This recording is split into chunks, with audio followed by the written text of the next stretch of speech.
My name is Jessica Ricker. I use she, her pronouns, and it's my honor and privilege to serve as Vice President for Enrollment and Dean of Admissions and Financial Aid at Skidmore College. Welcome. Thank you for spending some time with us tonight, today, this afternoon, depending on the time zone that you are in.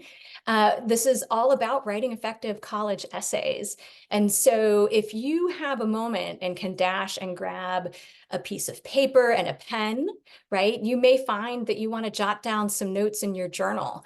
I would also recommend, if you've had a really long day of sitting and you want to just throw in your AirPods and walk around and listen to this webinar, you might find that a great practice as well. So we'll have about 45 minutes together. I have some content to go over, but we'll certainly have time for Q&A. So a couple of notes. You can use closed captions or show captions if those would be helpful to you during the webinar. And we'll use the Q&A box towards the latter end of the presentation, and we'll take some of your questions once I've gone through the content that I have planned for you. So, once again, we are really excited to share some information with you about the personal statement or essay, and I'll use those words interchangeably, but what is the purpose of an essay or personal statement? Well, it's to demonstrate, among other things, your writing ability. An example of untimed writing, right? This is your chance to show us how thoughtful you can be when you have time to prepare and polish your work. It presents you in a dimension that reaches beyond grades, recs, test scores. It really helps us construct a three-dimensional person. When we read an application, the computer screen is flat, right? But an essay really breathes life and dimensionality into the application. It also gives insight into who you are, right? Your values, passions, goals, and perspectives on life. Can also help you stand out from other candidates for admission. Many schools have more qualified applicants in their pool than spots in the class. And so an essay can really help your app shine. So, how important do you think the essay is? Well, it's just one of many pieces in the puzzle. Most schools don't have an exact pie chart, right, for how admission decisions get made. A great essay will not earn you an admit letter, right, if you aren't otherwise qualified, but at an institution that practices holistic review, I'll talk about that in a second, and crafts a well-rounded class with students with an array of diverse voices, perspectives, and lived experiences, right? As we try to craft a class that's like that, an essay can help us get to know what you might bring to our institution. So when I talked about holistic review, we have all sorts of different application pieces in front of us, but how does it all come together? Certainly our first consideration with an application is academic potential. We want students to thrive in the classroom, but the majority of the applicants at Skidmore could probably do the work here. So once we know about academic potential, we then take all the other pieces of the application, teacher recommendations, essays, leadership, your activities, how you choose to spend your time, what your teachers and community members say about you, and we try to get to know an applicant and to envision who you might become on our campus and what you would contribute to our community. A good essay will offer insights into who you are and helps us with this. So, with that in mind, how is an essay or a personal statement evaluated? Well, certainly there are the writing mechanics. Is the writing mechanically sound? Can the student write a good sentence or paragraph? Has the student formed a thesis? Not that you have to think per se about a thesis, but what's the point? It's easy to discern the point of the essay. Is there a theme? Has the essay made sense? Have you done so with some style and creativity, right? Does the student write in his or her own voice? What is that voice? And please know that none of this means that you should write the 5-paragraph essay that you maybe have learned to write in your English classes, right? So that's not necessarily what we are hoping for with the college essay or personal statement. Has the essay question that you were given been addressed? If a school asks a specific question, be sure to answer it. There's a reason why they ask that question. So you want to think about what they're trying to understand about you in asking that question before you decide how you want to respond to that. So examples of that might be, what's your favorite invention, right? There's not that there's a right answer to that question, but it's what that invention that you choose, if it's the potato peeler, for example, what does that say about you and who you are? And maybe it's because you love French fries. I don't know. It's dinner time and I'm a little hungry. So, and another example might be write us page 201 of your autobiography, right? So they want to see what future you envision for yourself. What would page 201 look like, right? So think about what the institution is looking for and why they're asking that question. There are word limitations, which can vary, right? And I know it seems daunting to think about showing who you are in 500 or 600 words, but a strong writer can pick something to demonstrate about themselves and do so within the word limit. Shakespeare did say brevity is the soul of wit, but I'll go further and say that brevity goes a long way in college essays as well. The essay doesn't have to reflect everything you are, but something truthful, one thing truthful about who you are or what you think. So with that in mind, consider TLDR, right? Too long, didn't read. There are some schools out there who will only skim long essays or read the first paragraph. That's not the case at Skidmore. But the idea of a word limitation is also a test of, can you follow directions, right? And so institutions are looking at that as well. A few words over the word limit is usually okay, but try to get as close to that limit as possible, right? And there are some schools that have very short essays, they're longer, they're supplemental essays, so pay attention to that. You can also, and should also keep in mind, that different schools use essays in different ways in their process. So some put more emphasis on them than others in rendering their admission decisions. There are institutions out there who will say point blank, if you ask the admission team, that essays aren't really considered or evaluated in their process. At other colleges, in addition to the main essay that you write for your application, there may also be additional essays that determine whether or not you get a merit scholarship, for example. So, a lasting impression can go a long way when admission decisions are made by humans, right? So pay attention to all of that. You should also remember that it's your individuality, right, that we're looking. The essay should be a reflection of you. And so for grammar, spelling errors, typos, 12th hour, written pieces, those won't leave a positive impression of you, right, on the admission reader. And since you're not standing over my shoulder when I read the application essay, you have to do all the prep work to ensure that the essay speaks for itself without you being there. This is your opportunity to come through as an individual. So like an artist curating an exhibit, right? And go with me on this one. Right, an artist curating an exhibit, you won't show every piece of art that you've done since kindergarten, right? That kindergarten finger painting may not make it in your, senior art exhibition, right? In the app, you curate what we learn about you by picking and choosing what's most important and speaks most to who you are, what's representative of you. So consider what we're finding out about you through the rest of the app. From your essay, and share things that round out your art exhibit. A carefully curated exhibit, or application in this case, with a thoughtful essay will really help us know what lights you up on the inside, and that's exactly the kind of question admission officers ask themselves when they read your application. So, in addition to that, and I'm just checking to make sure I get everything in my notes, you also need to make sure that you also want to make sure that you think about show, not tell, right? And so there are a couple pieces there. I also want to say something about the essay topic. So essays, sorry, found myself here. Essays are not judged based on the topic you choose, but rather how well you handle that topic. So use specific examples whenever possible. Show me, don't tell me. Sometimes it's the story of defeat, not success, that reveals the most about you, that growth moment. It all depends on how you handle the topic. Two people can write on the same topic, and one essay can be excellent and the other, just fine, but sometimes one will outshine the other. And so you just think of your reader, right? And what the essay is revealing about you. Since there's no right or wrong essay topic, You have to choose something that appeals to you, that you're passionate about writing, and not necessarily something that you think an admission officer would find impressive, right? So don't write this for me, right? The admission dean. Write this for yourself, right? What values do you have? What matters to you?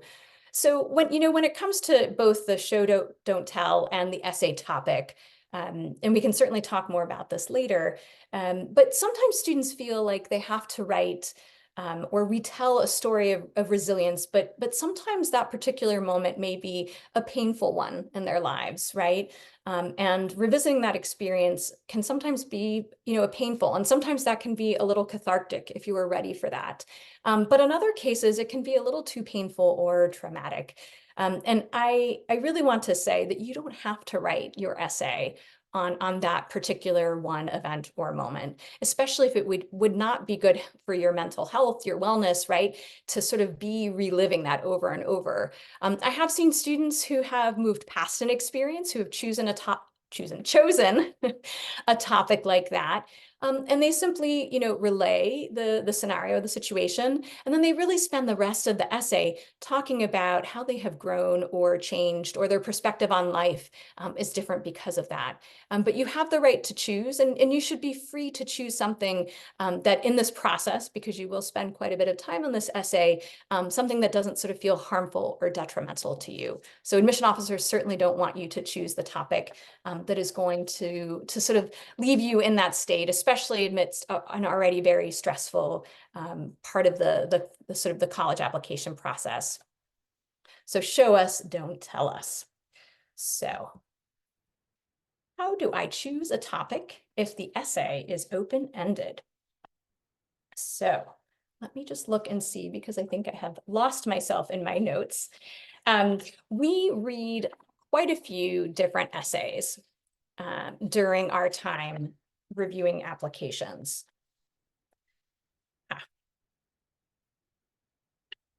My essay notes are out of order, obviously. So you want to do a better job than me in curating your exhibit. So how do I choose a topic if the essay is open-ended, right? That's a very important consideration. Again, it's not the topic that you choose, but how well and how much it reveals about you, much like I said just a moment ago. But here's the creative and practical advice that I've actually stumbled upon in the years that I've been reading and reviewing essays. So we read quite a few different essays. Some admission officers will read 1,000+ essays in a given application cycle. So we basically become a walking thesaurus of adjectives in January and February. A good essay shows me, and not just tells me, who you are. It doesn't just rehash your resume or the list of million adjectives that describe you. We want a story. So, don't just tell me that you loved playing Ophelia in Hamlet, but rather in the essay, tell me how and why over the course of rehearsals you changed your entire approach to character development after reading about the importance of flowers in the play. So I swear this will be my last Shakespeare reference of the night. If you've caught them, that's the second one, right? But there's a difference between telling, right, and showing. Showing usually involves those deeper insights. Another consideration, right, would be to dig deep into one aspect of a topic instead of trying to cover too many different things superficially, right? So, a resume of activities or a 5-paragraph essay where each paragraph is about one different activity or interest of yours, you're going to try to accomplish too many things in that one essay, and it won't give me as good of a sense of who you truly are as hearing in depth about one particular project or passion. So you have to be careful not to take on too much, right, or to have too much that the essay is supposed to do. Another piece of advice would be that there's a bit of a pitfall in writing an essay that doesn't tell us much about you. And, most essay questions are designed to get you to think big and tell us something new. But for example, an example might be your favorite teacher essay, right? And I've seen students write really effective essays about that. But In other cases, I've seen students write all about the teacher and how wonderful they are, but the essay doesn't clue us into how that teacher has impacted you, changed your thinking, put you on a new path or course for where you're headed academically. We can't admit that teacher to our institution, right? So if it's all about the teacher and we don't learn anything about you, you've missed an opportunity for us to have those deeper insights. I also sometimes see students who have gotten through a few drafts and the process, and it really turns out to be that the last paragraph of the essay they submit to us, that's really the beginning of the amazing essay. That's really the start, right? So, sometimes the point of the writing process is to do some writing and get to a point where you get to that pivotal defining moment, right? But don't leave me hanging, right? If that last paragraph is really where your journey is starting, right? Usually I want that to be the first paragraph and the rest of the essay to flow from there. So don't be afraid in the process to sort of rewrite, or reconsider your narrative and where you want to start. As I've been saying all along, we clearly want insight into who you are as a person. So we don't want you to write what you think might be impressive to us, right? But what's important to you? And, I know this may sound cheesy, but if you write thoughtfully and from your heart and concentrate on topics that are of real significance to you, right? You're going to be just fine, right? And I'll say that again. If you write about a topic that is meaningful to you, if you give yourself some time, if you're earnest about the process, you are going to be just fine. Most of the essays I read definitely give me those wonderful nuggets of insight into who a student may be, right? So the bad essays are fewer and far between, right? But in this crazy process, it's one of the things that you actually have control over. And if you're here tonight, it's because you want to do a good job with it, right? So you want to take advantage of the opportunity to use all this creative and practical advice. One other piece might be of advice might be, and I have been doing this for over 20 years. And when I first started talking about essays, I used to recommend that they submit a typewritten, not handwritten essay. Unless you think, I'm not suggesting, do not submit, a handwritten, although some people have very lovely handwriting. Don't submit anything handwritten, but think about who you are as a writer. And some students will thrive by just putting their hands right there on the keyboard and the words just flow out. But some others may find that it's a very tactile experience, right? And that you would do better if you start writing freehand. Think about all those things, the environment that sets you up. Maybe it's a long walk first while you think about the brainstorming and drafting in your head, right? So, really throughout this whole process, because the importance is channeling you and who you are, all these tips and ideas are ways that you can go about coming up with a personal statement or essay, as I said, that says something important about you. It doesn't have to say everything about you. Define who you are in every manner or respect, but something that you can write that you will be proud of. So a few more pieces of advice. I oftentimes get asked, how many drafts should I write? And I would say at least two, right? So, even as I prepared tonight and I got my sheets out of order, right? You definitely want to spend some time making sure that you've attended to punctuation and things like that. You've answered the question, all of those things. And don't be afraid to start over and abandon a draft or topic that isn't headed in the right direction. I've met students over the years who felt convinced at the start that they wanted to write an essay about a particular topic. And sometimes they get far enough along and they say, you know what, this isn't quite going where I need it to go. Let me try another topic. And they end up at a much more successful place, right? So there are a lot of different meaningful ways you can convey things about you to the admission committee. So multiple drafts, and start working on that early, right? So think big at first, and then you can slowly start to narrow in on the details and what was right for you. Brainstorming can be a great way to get started and to access your creativity. Don't be afraid to write about something different, right? Sports, service trips abroad, favorite teachers are popular. But I read a fabulous essay once about being left-handed in a right-handed world. One of my favorite essays ever is about tofu.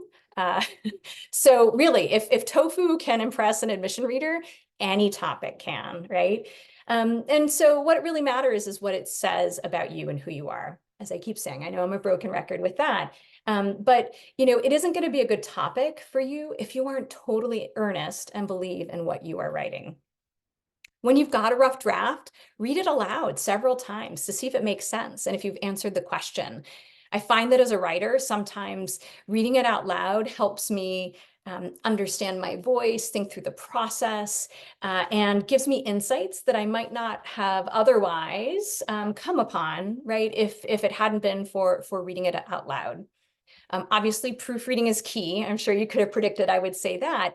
But as you pass your essay along to maybe one or two trusted readers to solicit their feedback, make sure you give them time to read it. Don't ask them to do it the night before you need to submit everything, right? So as with asking for letters of recommendation and giving adequate time to your teachers, ask your proofreaders with some advance notice as well. So questions that you might ask, right? You don't just say, hey, can you take a look at this? You should prepare, right, the folks who are proofreading for you with a couple questions. And those might be, what parts of the essay are memorable? Does the essay reveal my personality? What would you think about me if you didn't know me before reading this essay? Do the funny parts come across as funny or glib, right?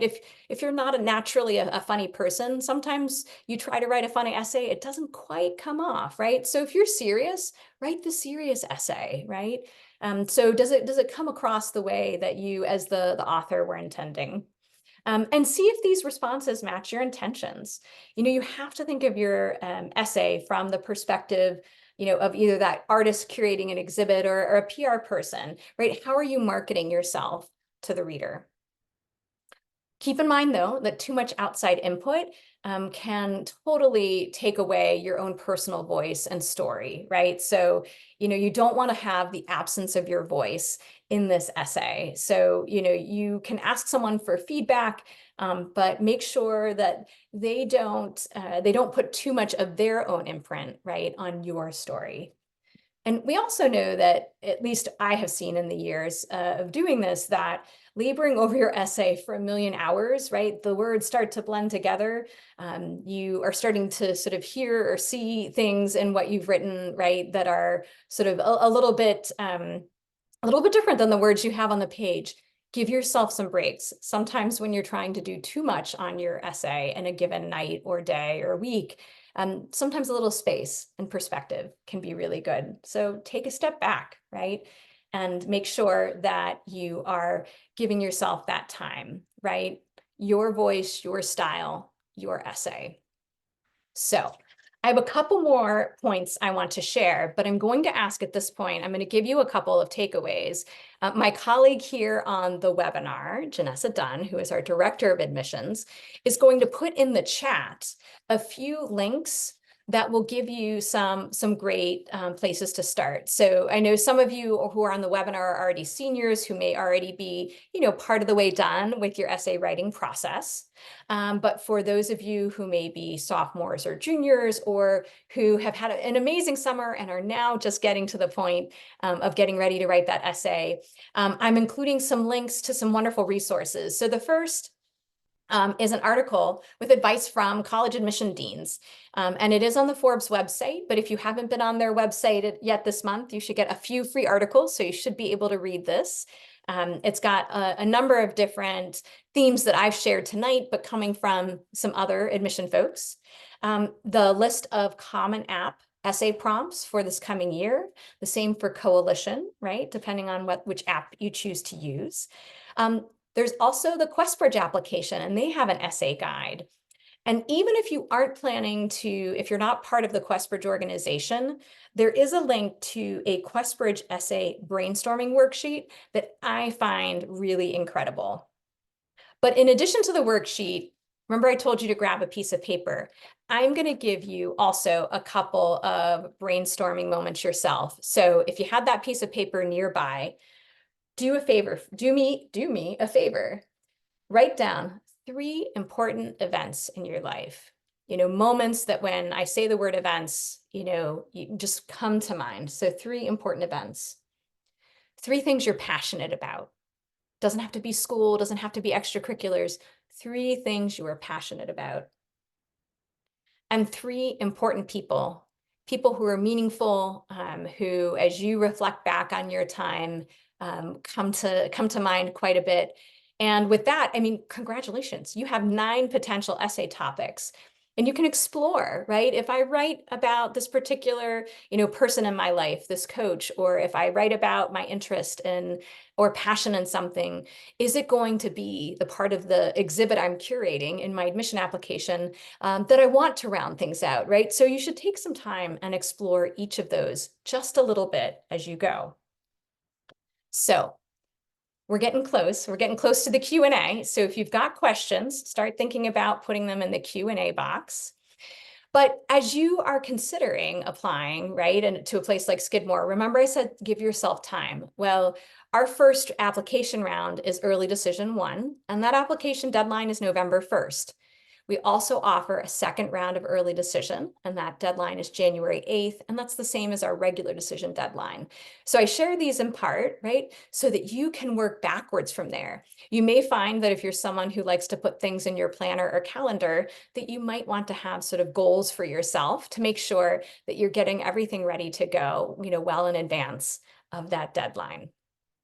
So with that in mind, I want to switch over and allow us to move a little bit more into the Q&A portion of the evening. So with that, I'm going to stop sharing my screen so that my colleague, Janessa, can feed some questions into the Q&A and we can share some deeper insights and answer some live questions.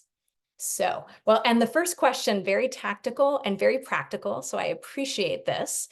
The question is about whether the session will be recorded and available. Yes, in fact, it will. So in spite of me having my notes out of order here, we will make this recording available. And for those of you who either registered for the session or attended the session, we will send a follow-up email with a link.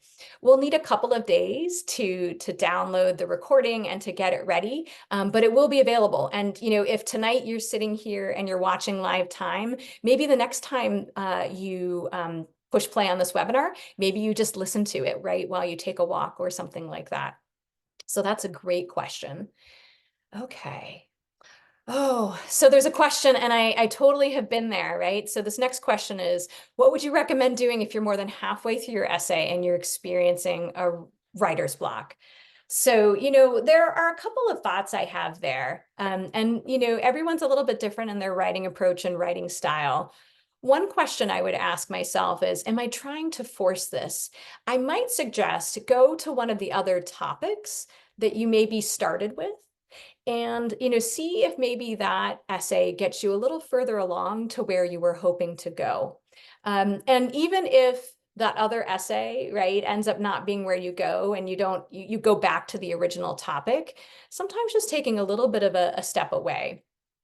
I think there's also a place for, either, colleagues, and I'm sure English teachers are overwhelmed by getting asked, but maybe you have a peer who, you respect for their writing ability or because they know you well, and you hand them that essay and you say, look, I've got writer's block. I'm not quite sure where to go next.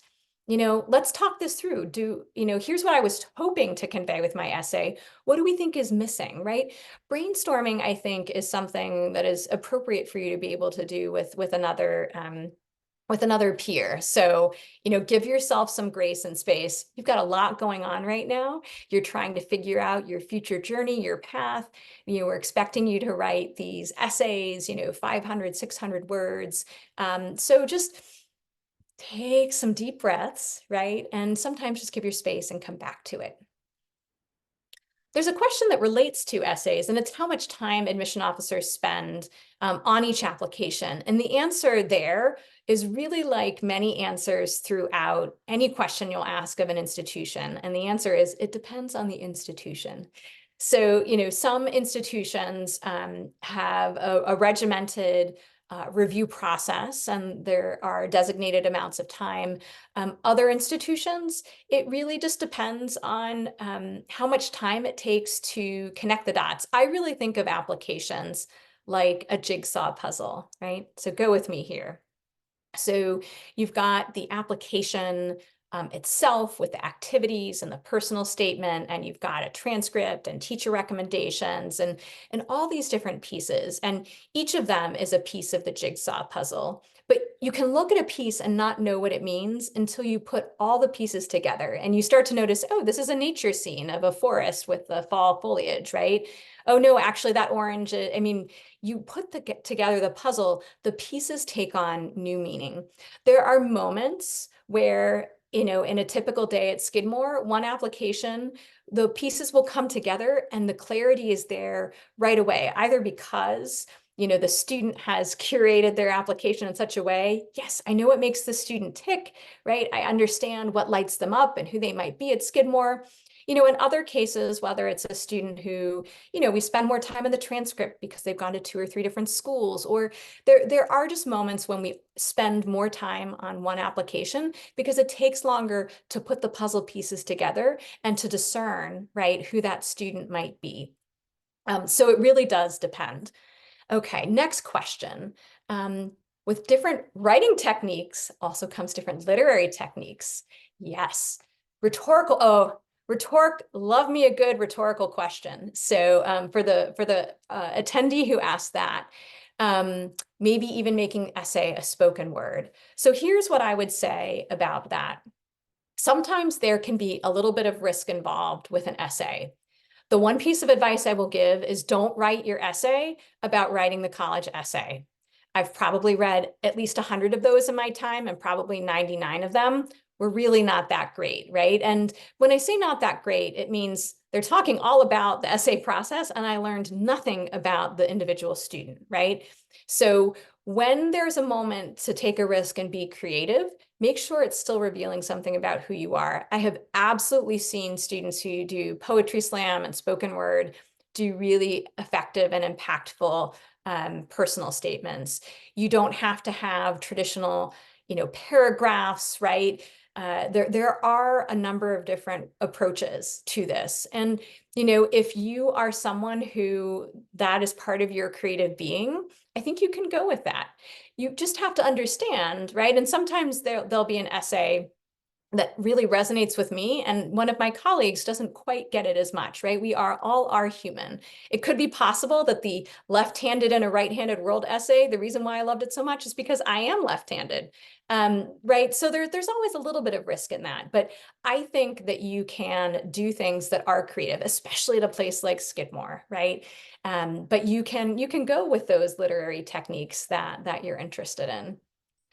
Okay, so there's a really great question that harkens back to June, 14 months ago, when the Supreme Court of the United States issued a ruling in the Harvard and UNC cases about affirmative action, right? And the way that race and ethnicity could be utilized in the college admission process. And so there's a question about now that it is not possible for admission offices to make decisions just explicitly alone on racial or ethnic identity, is there risk in sharing that identity, right, in the application as if it's just a tell or a signal, right? Or, what about talking about other things about my experience, right? And what it reveals, or does it reveal too much about me, right? It's that question that I talked about earlier of show, not tell. So to be clear, the Supreme Court of the United States did not make it illegal for you to talk about your experiences in life and what they mean to you, right? So, whether it's your expression of gender, you identify as trans, whether you identify as Black or brown, whether you feel like you are, whatever it may be, right? Your family, all those things, right? But including race and ethnicity, the Supreme Court didn't take that away from you. If that is a meaningful part of who you are and your experience in life, you can absolutely write about it. What the Supreme Court did was make it illegal for us to put someone in an admission decision, right, or a deny decision based on that classification. So especially at Skidmore, our reading process aligns with Skidmore's values. We are aligned with our vision and mission. We really and truly believe that the lived experiences of our students in and out of the classroom are part of what makes Skidmore so great, right? So you are allowed to talk about any and all of those things in your application. Please don't think that you are under, a legal microscope, right? In that regard, you are free to share and say whatever is meaningful to you. And we want to embrace and empower you to do so. Okay, so even though we're writing in our own style, are there any restrictions on how we are supposed to write the essay? So I'll give you a couple of tips there. So there are moments when, whether it's style or approach, that sometimes I think don't typically go over well with admission readers. So one example in that regard might be, being really super negative and critical. I've seen whether it's parent bashing or, things that really have a negative lens, right? There's a way to talk about negative experiences and to have emotion and acknowledge their impact on you. But at the same time, right, I've seen essays that are so negative or so like the parent bashing example. Sometimes there are moments when I actually see someone who needs a larger lens on the world, right? And so, being hypercritical. We don't need to know all about the relationship problems, right? There are some moments where there are topics that might be best avoided. But at the same time, right, in terms of style, I think the other advice I would give is that there are some admission offices and admission officers I've met over the years who don't want to see a lot of profanity or profanity at all in their essays, right? So when I said earlier, you can take a risk, right? If using a certain word is really important and how you convey your story, you can use it. You just may run the risk that it may not, resonate well. You never know. The person on the other side, could have different generational values about language, for example, right? And what they think is appropriate. Now, I will say that the admission offices that practice holistic review, right? A student doesn't usually get put in the deny bin, right? Like where they don't get admitted, for that reason alone. But if you're using this as an opportunity to leave a positive, lasting impression on the reader, you want to show that you have a lens on the world that sees a world that's bigger than yourself and that you've conveyed something meaningful. Okay, so we've got a few more questions and a few more minutes. So let me see. Okay, a couple others here. Okay, I have a question about an essay topic, which asks about a time when we challenge or question our belief or idea. I want to write about this topic, but I think my belief or idea that was once challenged was quite simple. I'm not sure if it's okay to continue to write this topic. Okay, so I think that's an excellent one, right?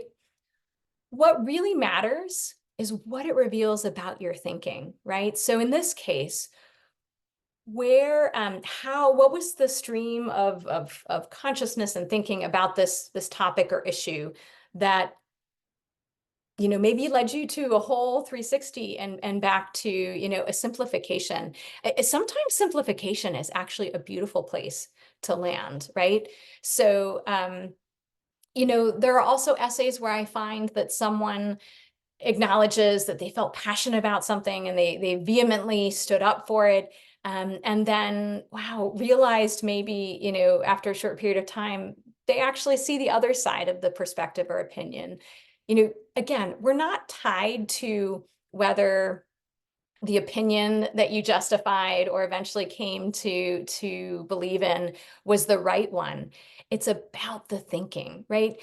What we do in admissions is that we know that talent is everywhere.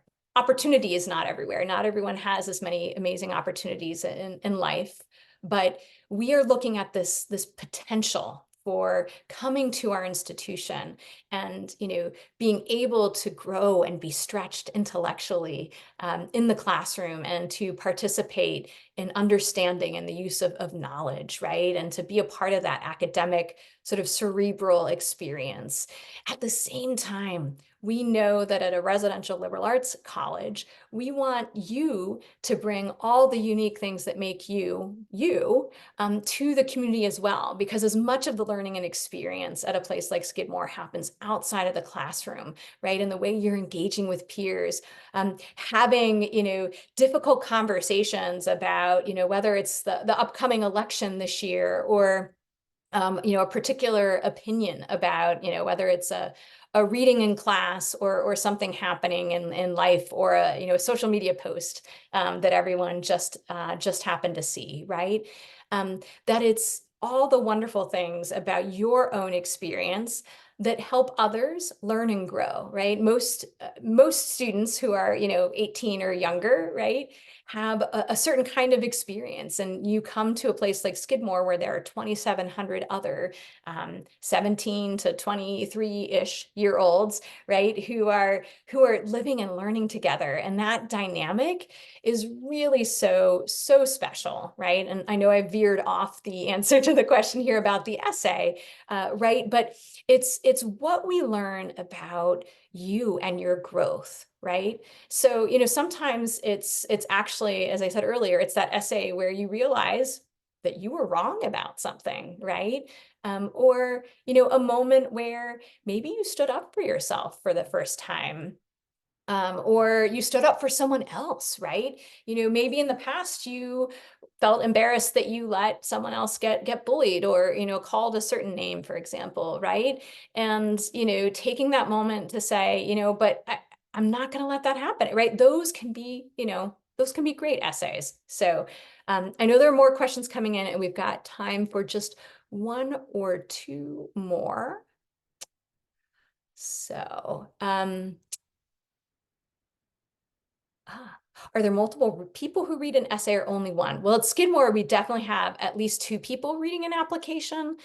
Plus, we actually have a senior person in the office seeing the application. And then on top of that, there are moments when actually the entire admission committee reviews applications together. So you never know, you could actually have a dozen or more readers.